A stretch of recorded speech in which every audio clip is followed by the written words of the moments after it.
C'est-à-dire que c'est pas c'est quelque chose loin, de marginal. bien sûr. Ça, c'est quelque chose qui est important à préciser. Voilà, ça n'est pas quelque chose de marginal. Ce ne sont pas des actes isolés. Ce qui ne veut pas dire que les professionnels soient volontairement maltraitants. Ils sont éventuellement maltraitants sans se rendre compte qu'ils le sont.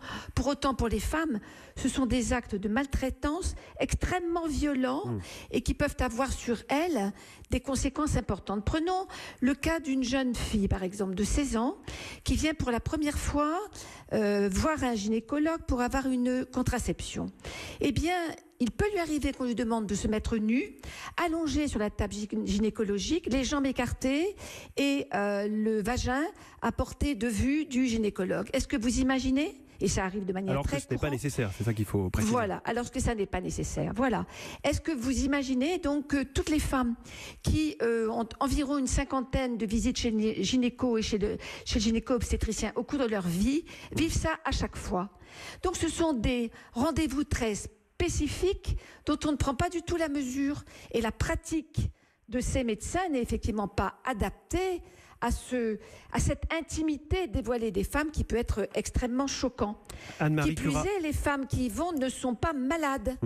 On n'a pas affaire à des femmes malades.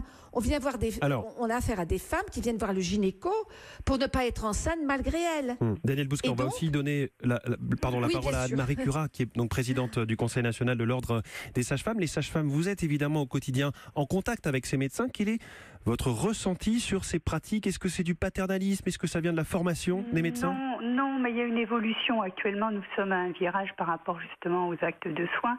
Et si vous voulez, on revient maintenant, peut-être plus qu'avant, sur la nécessité d'informer et d'obtenir le consentement de la patiente par tout ce qu'on vient de décrire, ce qui se passe. Donc en fait, la profession de sage-femme est parfaitement consciente de cette situation et il est très important, si vous voulez, au niveau de la formation, déjà dans les axes donnés au niveau de la formation, qu'un professionnel de santé, il doit avoir une approche comportementale pour le rapport soignant-soigné sur la bientraitance et le respect et aussi obtenir le consentement de la personne et avoir une posture empathique. Donc déjà, ça passe par vraiment, actuellement, je crois qu'au niveau des professionnels de santé, c'est vraiment retenir le consentement, informer et être à l'écoute des femmes.